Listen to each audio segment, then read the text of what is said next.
Gym से आते ही मेरे देवर ने कहा, भाभी प्रोटीन शेक रेडी कर दीजिए, मैं नहा के आता हूँ। जैसे ही वह नहाकर बाहर आया, उसका सुडौल शरीर देखकर मेरी आंखें फटी की फटी रह गई। हेलो दोस्तों, मेरा नाम मोनिका है और मैं कानपुर शहर की रहने वाली हूँ। मेरी उम्र 26 साल है, दिखने में रंग गोरा है और सुंदर भी हूँ। मेरे लंबे काले बाल, भूरी आंखें और शरीर की बनावट ऐसी कि कोई भी लट्टू हो जाए। मेरी शादी को अभी 1 साल हुआ है, फिर भी मेरा शरीर मेंटेन है। मेरे पति एक मार्केटिंग कंपनी में जॉब करते हैं, तो अक्सर उन्हें ऑफिस के काम से बाहर जाना पड़ता है। ये बात उस समय की है जब हमारी शादी को सिर्फ 2 महीने ही हुए थे। एक दिन मेरे ससुर जी ने मेरे पति को फोन किया और कहा, कार्तिक की 12वीं की पढ़ाई पूरी हो चुकी है, अब हम उसे कॉलेज के लिए तुम्हारे पास भेज रहे हैं। दोस्तों, कार्तिक मेरे देवर का नाम है। उस समय उसकी उम्र 19 साल रही होगी। तो मेरे पति ने भी बोल दिया, ठीक है, आप उसे भेज दीजिए, मैं उसे पिक कर लूंगा। इतने कहने पर वह कार्तिक को पिक करने के लिए रेलवे स्टेशन चले गए। उसके बाद मैं अपने काम में व्यस्त हो गई। कपड़े धोते धोते मेरे पहने हुए कपड़े भी गीले हो गए थे। तभी डोरबेल बजती है और मैं दरवाजा खोलने लगती हूँ और देखती हूँ मेरे पति और देवर आ चुके थे। पता नहीं क्यों मेरा देवर मुझे घूरे जा रहा था। तभी मुझे एहसास हुआ, अरे मेरा दुपट्टा कहाँ है। मेरे पूरे कपड़े गिले थे, जिससे कि कपड़े पूरे शरीर से चिपके हुए थे और लगभग सब कुछ दिखाई दे रहा था। मैंने झट से टेबल से दुपट्टा उठाकर ओढ़ लिया और दोनों को अंदर बुलाकर पानी और चाय पिलाई। इतने में रात हो गई। मैंने हम तीनों के लिए डिनर टेबल पर सजा दिया था और फिर हम तीनों डिनर करने लगे। कार्तिक मेरे खाने की तारीफ पे तारीफ कर रहा था। कार्तिक बोला, भाई आप बहुत लकी हो जो आपको सभी गुणों से भरपूर वाइफ मिली है। कार्तिक के बोलने का तरीका थोड़ा अजीब था, उसमें थोड़ी शरारत थी। डिनर के बाद हम सभी सोने के लिए चले गए। सुबह होते ही मेरे पति को ऑफिस से कॉल आता है। वो कॉल पे बात कर ही रहे होते हैं। उतने में कार्तिक भी अपने कमरे से बाहर आता है और बोलता है, भाभी मैं जिम जा रहा हूँ। इतना कहते ही वह चला गया। कॉल खत्म होते ही मेरे पति ने कहा, उन्हें काम के सिलसिले में थोड़े दिनों के लिए बाहर जाना पड़ेगा, तो तुम घर का और कार्तिक का ध्यान रखना। इसके थोड़ी देर बाद वो भी घर से चले गए। 10 बजने वाले थे। कार्तिक भी जिम से आ चुका था। कार्तिक ने पूछा, भैया कहाँ है? मैंने कहा, वो काम के सिलसिले में थोड़े दिनों के लिए बाहर गए हुए हैं। पता नहीं क्यों इतना सुनते ही उसके चेहरे पर अजीब सी मुस्कान थी। शायद धीरे धीरे मैं उसके इरादे समझ रही थी। जिम से आते ही मेरे देवर ने कहा, भाभी प्रोटीन शेक रेडी कर दीजिए, मैं नहा के आता हूँ। जैसे ही वह नहाकर बाहर आया, उसका सुडौल शरीर देखकर मेरी आंखें फटी की फटी रह गई। मैंने पहली बार उसे इस नज़र से देखा था। अब मेरा भी मन था उसके करीब जाने का। बस मैं चाहती थी कि कार्तिक पहले शुरुआत करे। दिन बीतने लगा, रात होने को आई।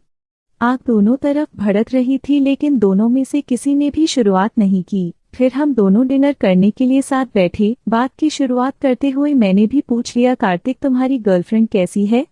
इतना सुनते ही वह शर्मा गया और बोला, भाभी मेरी कोई गर्लफ्रेंड नहीं है। मैं हंस पड़ी और हंसते रहते मैंने अपना एक हाथ उसके कंधे पर रख दिया। वो अचानक सहम सा गया। फिर मैंने पूछा, तुम्हें किसी गर्लफ्रेंड चाहिए?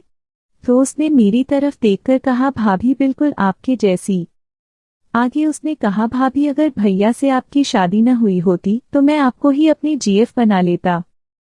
ऐसा सुनते ही मेरे शरीर में हलचल होने लगी, लेकिन मैंने अपने आप को रोके रखा।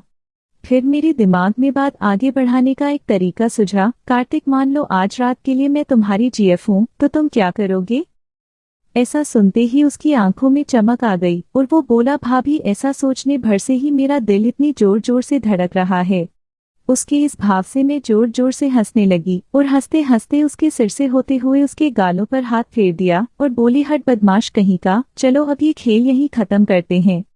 हम दोनों ने खाना खाया और अपने अपने कमरे में सोने चले गए। मेरी एक आदत है, सोते हुए मुझे खुले कपड़े पहनना पसंद है, तो मैं सोते हुए सिर्फ नाइटी ही पहनती हूँ और बाल खोलकर ही सोती हूँ।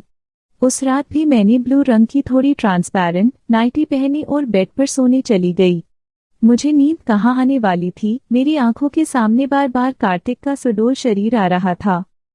तभी अचानक से डोर पे नॉक हुआ और आवाज आई, भाभी मैं हूँ कार्तिक। मैंने थोड़ी नींद की एक्टिंग की और नींद भरी आवाज में बोला, हाँ आ रही हूँ। मैंने अपने बालों को पीछे किया और नाइटी ऊपर के 2 बटन खोल दिए। जैसे ही मैंने डोर खोला, कार्तिक बाहर खड़ा था। जैसे ही उसने मुझे देखा तो वह मुझे देखता ही रह गया। मेरे कमरे में एक खिड़की है जिससे हर रात चांद की रोशनी अंदर आती है।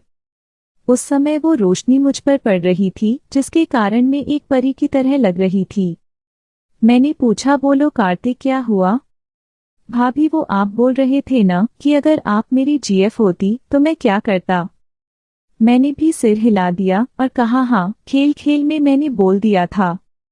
तो कार्तिक बोला, भाभी क्या वो खेल हम जारी रख सकते हैं? बस मुझे इतना ही सुनना था। थोड़ी देर सोचने का नाटक करने के बाद मैंने भी बोल दिया, ठीक है जैसी तुम्हारी मर्जी। कार्तिक बोला, भाभी क्या मैं अंदर आ सकता हूँ? मैंने कहा, अब यहाँ कोई भाभी नहीं है, मुझे मोनिका कह के बुलाओ। और हाँ, जीएफ के कमरे में आने के लिए अनुमति नहीं लेनी होती है। इतना सुनते ही कार्तिक में थोड़ी हिम्मत आई और वो कमरे के अंदर आके बेड के साथ नीचे बैठ गया और मुझे बेड पर बैठने को कहा। मैं भी झट से बैठ गई। उसके बाद उसने मेरे हाथों को अपने हाथों में लिया और सहलाते हुए बोला, मोनिका तुम्हारे हाथ कितने कोमल है, मन कर रहा है पूरी रात इन्हें सहलाते रहूं। मैंने भी मजाक में बोल दिया, क्या रात भर अपनी जीएफ के तुम हाथ ही सहलाते रहोगे? यह सुनते ही दोनों हंसने लगे। इसके बाद कार्तिक ने हिम्मत करके अपना सिर मेरी गोद में रख दिया। वो शायद मेरे इशारे का वेट कर रहा था। फिर मैं भी धीरे धीरे अपना हाथ उसके सिर पर फेरने लगी। कार्तिक बोला, मोनिका तुम पूरा दिन भर काम करके थक जाती होगी? मैंने कहा, हाँ बहुत थक जाती हूँ, लेकिन क्या कह सकती हूँ, काम तो करना पड़ेगा। उसने झट से बोला, मोनिका क्या मैं तुम्हारी मालिश करके तुम्हारी थकान मिटा दूं? मैंने भी बोल दिया, ठीक है कर लो, मुझे भी थोड़ा आराम मिल जाएगा। इतना कहते ही मैं बेड पर लेट गई और कार्तिक ने ड्रॉर से मालिश के लिए तेल निकाला। वो तेल लेकर आया और मेरी पैरों की तरफ रुक गया। उसकी हिम्मत अब जवाब दे रही थी, तो मैंने भी उसकी तरफ देखकर शरारत से भरी मुस्कान दी और अपनी नाइटी को घुटनों तक ऊपर किया। मैं हमेशा अपने शरीर को क्लीन रखती हूँ और चांद की रोशनी में वो और भी अधिक चमक रहा था। कार्तिक ने कांपते हुए हाथों से मालिश करनी शुरू की। मुझे भी आनंद आ रहा था। अब वो और भी अच्छे से मालिश कर रहा था। मैं भी आंखें बंद करके मजे ले रही थी। मालिश करते करते उसका हाथ कब ऊपर चला गया पता ही नहीं चला। दोनों खामोश थे क्योंकि दोनों को आनंद आ रहा था। लेकिन जैसे ही उसका हाथ का स्पर्श वहां हुआ, मेरी सांसें तेज होने लगी। इसे मेरी हाँ समझकर उसने वहां भी मालिश करना शुरू कर दिया। मैं बता नहीं सकती कि मैं कितना अच्छा महसूस कर रही थी। कुछ ही देर में उसके हाथों ने कमर और फिर कमर के ऊपरी हिस्से पर मालिश करना शुरू कर दिया। मैं एक मछली की तरह तड़प रही थी। वो नहीं रुका और मालिश करता रहा। मैं भी आंख बंद करके उसका साथ दे रही थी। मालिश करते करते उसने कहा, भाभी। मैंने उसे डांट दिया और बोला, भाभी नहीं मोनिका कहो।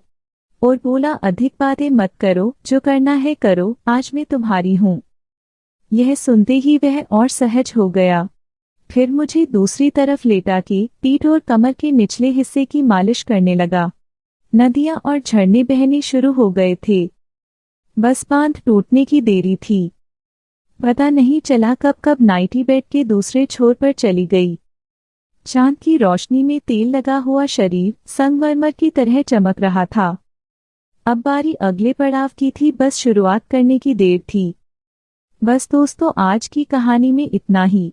आगे क्या हुआ, कैसे हुआ, जानने के लिए कृपया इस वीडियो को लाइक करें, चैनल को सब्सक्राइब करें और बेल आइकन जरूर दबाएं ताकि जब हम भाग 2 अपलोड करें तो आपको नोटिफिकेशन मिल जाए। तब तक आप इस कहानी का दोबारा से आनंद लें और कमेंट में जरूर बताएं कि कहानी आपको कैसी लगी।